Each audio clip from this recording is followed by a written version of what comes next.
welcome back to our channel Judiciary Gold.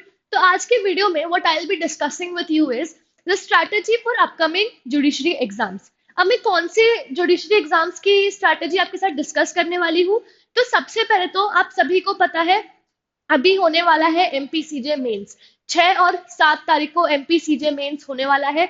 उससे related कुछ strategy मैं आपको बताऊंगी. फिर आप सभी को पता होगा जो लोग आरजेएस में बैठे थे कि आरजेएस का इंटरव्यू होने वाला है बहुत जल्द. अभी उसकी डेट नोटिफाइड नहीं है कि वो एग्जाम किस दिन होने वाला है, लेकिन अपने पास ये अपन को पता है कि होने वाला है बहुत जल्द इंटरव्यू. तो उसके बारे में आपको स्ट्रैटेजी बताऊंगी.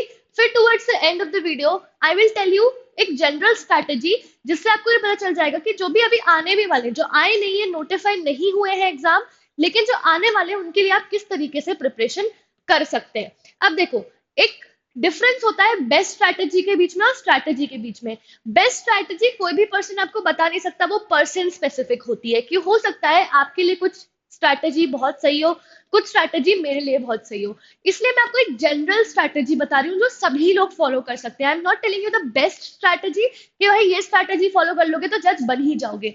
Strategies are always person specific. I can just guide you through the process कि भाई ये एक जनरल स्ट्रैटेजी है जो तो सभी को फॉलो करनी चाहिए. It is mandatory to follow. ठीक, आगे बढ़ते हैं.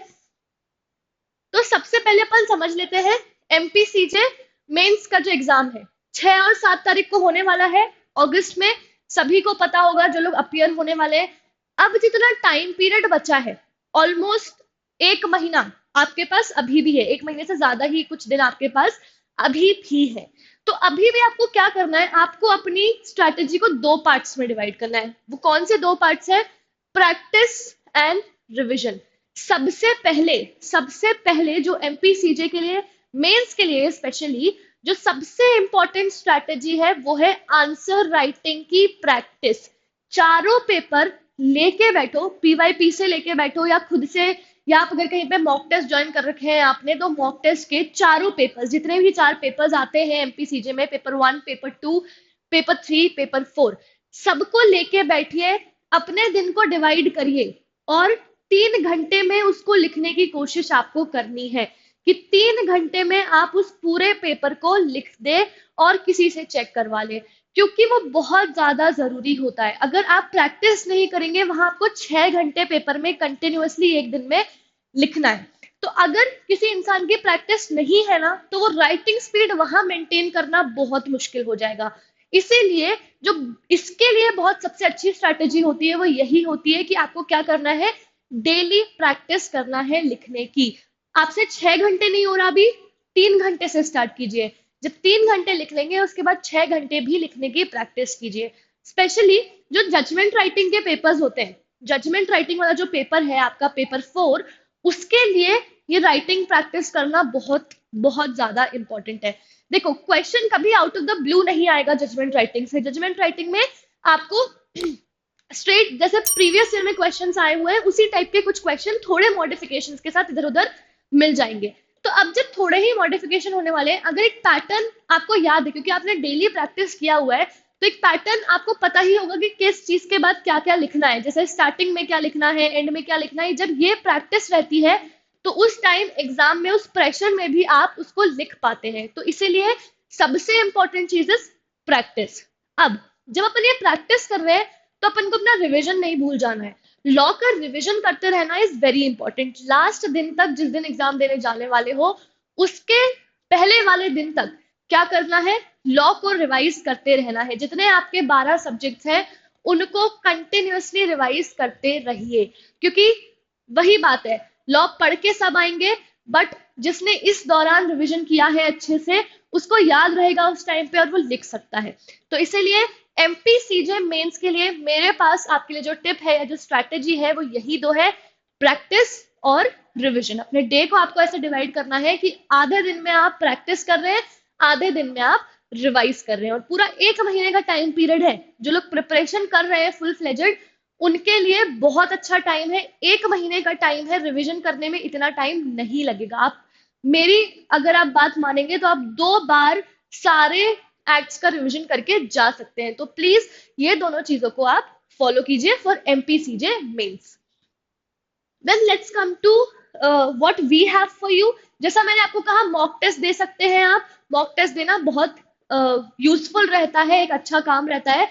तो जुडिशरी गोल्ड के पास भी आपके लिए क्या है, जुडिशरी गोल्ड के पास मेन सेंट्रिक आपके लिए दो चीजें हैं, एक है एमपीसीजे मेंस बैच जिसमें आपको रिकॉर्डेड लेक्चर्स और लाइव लेक्चर्स मिल जाएंगे जहां पे आप एमपीसीजे मेंस सेंट्रिक चीजें पढ़ सकते हैं। दूसरा इस एमपीसीजे मेंस टेस्ट सीरीज, आप इस टेस्ट सीरीज को ज्वाइन करके हमारे मॉक टेस्ट को ज्वाइन कर सकते हैं। Then we have a combo of both these जहां पे आपको क्लासेस भी मिलेंगी plus you will also get the test series. So if you are willing, you can join this also. It will be helpful for your preparation. Then let's come to Rajasthan interview. भाई राजस्थान के interview के लिए क्या करना है, pre निकाल चुके हैं जो लोग, मेंस निकाल चुके हैं, तो आपकी नॉलेज ऑफ लॉ तो काफी साउंड होगी। अगर नॉलेज ऑफ लॉ काफी साउंड है उसको अपन को टेस्ट करना है। अब टेस्ट कैसे करना है, क्योंकि देखो एक एग्जाम में लिखना या ऑब्जेक्टिव टाइप पेपर सॉल्व करना या फिर मेंस में लिख देना वो एक कंप्लीटली अलग चीज होती है, वेराज जब हम एक पैनल को फेस करते हैं इंटरव्यू के लिए वो एक टोटली डिफरेंट चीज होती है। जब एक पैनल के सामने जा रहे हैं बहुत अलग लेवल का डर रहता है, आपको आते हुए चीजें आप नहीं बता पाते, तो इसीलिए आपको क्या करना है, यहाँ पे मॉक टेस्ट देना जरूरी है। मॉक टेस्ट मतलब मॉक इंटरव्यूज, मॉक इंटरव्यूज आप यहाँ पे दे सकते हैं। आप चाहे तो जुडिशरी गोल्ड भी एक ऐसा प्रोग्राम चला रहा है जहाँ पे हम फ्री में बच्चों को मॉक इंटरव्यूज करवा रहे हैं, आप और अपने फ्रेंड्स के साथ बैठ के कर सकते हैं। ऐसा कुछ जरूरी नहीं है, आप अपने फ्रेंड्स के साथ बैठ के भी आप ये प्रैक्टिस डाल सकते हैं, आपसे लोग क्वेश्चन पूछे आप उसको जवाब देने की कोशिश कीजिए। बट बाहर जाके ये इंटरव्यू देने के लिए मैं क्यों सजेस्ट करती हूँ, बिकॉज ऑफ द फैक्ट कि जब दोस्त हैं या घर वाले हैं तो उनके सामने हम थोड़े फ्रेंडली होते हैं, वेराज जब एक नए पैनल के सामने हम जाते हैं तो वो हमें ज्यादा अच्छे से, मतलब हमें एक वो डर रहता है, हमें पता रहता है कि सामने कोई नए लोग बैठे हुए हैं, दे माइट जज अस। तो इसीलिए अपन क्या करेंगे, इसीलिए उनके पास जाना और उनसे मॉक इंटरव्यूज लेना ज्यादा सही स्ट्रैटेजी है अकॉर्डिंग टू मी। आप चाहें तो आप जुडिशरी गोल्ड के जो फ्री मॉक टेस्ट चल रहे हैं आप उनको ज्वाइन कर सकते हैं, जहां पे हम आपको एक्सटेंसिवली प्रिपेयर करवा रहे हैं आपके आरजेएस इंटरव्यू के लिए, आरजेएस इंटरव्यू के पैटर्न पर, plus we are also giving you feedbacks कि आप किस चीज पर बहुत ज्यादा इंप्रूव करके अपना काम बना सकते हैं। तो एक तो हो गए मॉक इंटरव्यूज दे सकते हैं आप, दूसरी चीज अगेन रिविजन, रिविजन हर स्टेज पे, किसी भी जुडिशरी एग्जाम के हर स्टेज पे रिवीजन बहुत जरूरी है। अब ऐसा नहीं करना है कि हम ओवर कॉन्फिडेंस में आ जाएं कि हम प्री और मेंस तो निकाल के आ चुके हैं अब हमें लॉ पूरा आता है, नहीं, लॉ को कंटिन्यूअसली रिवाइज करते रहना बहुत ज्यादा जरूरी है क्योंकि इंटरव्यू में भी आपसे वो लॉ रिलेटेड क्वेश्चन पूछने ही वाले हैं। तो अगर आपको लॉ रिलेटेड क्वेश्चंस नहीं बने तो it will give a very negative impact. तो इसीलिए अपन को क्या करना है, अपने लॉ को भी कंटिन्यूअसली रिवाइज करते रहना है। फिर जो लोग राजस्थान में अपियर हो रहे हैं उनको मैं एक और बहुत इंपॉर्टेंट चीज बोलना चाहूंगी कि please do read about Rajasthan. Rajasthan के बारे में पढ़ के जाना बहुत जरूरी है। क्वेश्चंस पूछे जाते हैं राजस्थान सेंट्रिक कि राजस्थान के कल्चर के बारे में बताइए, फोक डांसेस के बारे में बताइए, फोक म्यूजिक के बारे में बताइए, ये सारी चीजें जो राजस्थान सेंट्रिक जितनी भी चीजें हैं आपको सारी पढ़ के जाना है। अभी भी काफी टाइम है आपके पास, अभी तक डेट नोटिफाई नहीं हुई है किस दिन इंटरव्यू होने वाला है, so you have ample time right now, you can easily prepare for this interview and do good in this interview. ठीक है, अगले उस पे आते हैं दूसरे अपकमिंग एग्जाम्स। जो भाई ये तो हो गई एक बात कि राजस्थान और एमपी तो आने ही वाला है, पता है कि ये तो अभी है ही, बाकी जो नहीं आए हैं अभी तक उनके लिए तो ये बहुत अच्छी अपॉर्चुनिटी है। जो ऐसे लोग हैं जो अभी कुछ ऐसे स्टेट्स के लिए प्रिपेयर कर रहे हैं जो अभी नहीं आए हैं, जैसे यूपी फॉर एग्जांपल, यूपी बहुत जल्द आने वाला है, अभी आया नहीं है पर बहुत जल्द आने वाला है। तो उसके लिए जो best strategy, best again I am saying best मेरे अकॉर्डिंग हो सकती है, आपके अकॉर्डिंग हो सकता है ना हो, बट जो अच्छी स्ट्रैटेजी है दैट इज कि आप पीवाईपी, आप प्री के पीवाईपी निकालिए, आप मेंस के पीवाईपी निकालिए, आप इंटरव्यू से रिलेटेड क्वेश्चन पता कर सकते हैं। अभी पहला अपन को जो काम करना है वो प्री और मेंस की तरफ ही करना है। तो जब अपन प्री के मेंस पेपर निकाल लेंगे, पीवाईपी प्रीवियस ईयर पेपर्स अपन निकाल लेंगे, उसमें से आपको पता करना है कि उस पर्टिकुलर स्टेट में, जो भी स्टेट आप टारगेट कर रहे हैं जिसका आपको लग रहा है कि नोटिफिकेशन आने वाला है, तो आपको उसके सेंटर, उसके अराउंड आपको क्वेश्चंस ढूंढने हैं कि भाई किस सब्जेक्ट में से किस एरिया में से सबसे ज्यादा क्वेश्चंस पूछे जाते हैं, और आपको वो फोकस एरिया अपनी पूरी प्रिपरेशन के दौरान रखना है। मैं ये नहीं कहती हूँ कभी कि सिलेक्टिव पढ़ाई करके जाओ, मैं ये कहती हूँ कि आप पढ़ो सब, but main focus should be on those areas जहां पे से क्वेश्चंस बनते हैं। तो आप पीवाईपी सॉल्व करिए, दोनों प्री और मेंस के।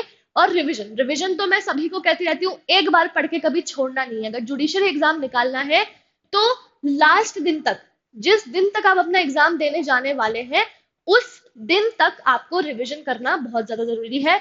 रिवीजन नहीं किया तो मुसीबत आ सकती है। अब आपने एक बार, मैंने आपको बता दिया, पीवाईपी निकालिए, उसमें से एरियाज देखिए कि कौन से उसमें से क्वेश्चंस पूछे जाते हैं, उस तरफ आप पढ़ाई कीजिए। दूसरी चीज, सॉल्व करो, खुद से सॉल्व करो, लेके बैठ जाओ पेपर, प्री का पेपर है या मेंस का पेपर है, लेके बैठ जाओ। क्यों लास्ट मोमेंट तक का वेट करना है? आज से ही ये हैबिट डालो कि जैसे एग्जाम देने गए हैं, उस प्रेशर को फील करने की कोशिश करो। अब अगर अभी से ये आदत डाल दोगे तो उस टाइम पे फिर मुश्किल नहीं आने वाली है। उस टाइम पे आपको लगेगा ये तो मैं रोज ही कर रहा था अपने घर में, या रोज ही कर रही थी, तो कुछ नया नहीं होगा आपके लिए, और आप बहुत अच्छे से, बहुत इजीली, कॉन्फिडेंस के साथ अपना पेपर निकाल लेंगे। देखिए, जुडिशरी का एग्जाम बहुत टफ नहीं होता। जुडिशरी का एग्जाम ऐसा नहीं है कि निकाल नहीं सकते। जुडिशरी के एग्जाम में जो दिक्कत आती है वो सबसे ज्यादा कि पढ़ना बहुत सारा है, बहुत सारी चीजें हैं, बट जो लोग एक प्रॉपर स्ट्रैटेजी बना के, स्ट्रैटेजाइज करके पढ़ेंगे, उनके लिए जुडिशरी एग्जाम बहुत इजी है। जो नहीं पढ़ रहे हैं, जो सिर्फ सोच रहे हैं कि यार हम कल ये करेंगे, हम परसों वो करेंगे, उनके लिए एग्जाम डेफिनेटली डिफिकल्ट है।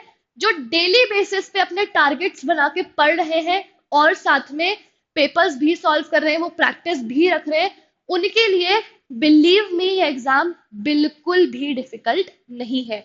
और एक ही स्टेट क्यों, आप किसी भी स्टेट का पेपर निकाल सकते हैं, लॉ कहीं चेंज नहीं होता, आप निकाल सकते हैं एडिशनली चीजें पढ़कर। So I hope this session was useful for you. मैंने आपको इसमें बहुत सिंपल प्लेन तरीके से स्ट्रैटेजीज बताने की कोशिश करी है। I hope you will follow these strategies and do good in your exams.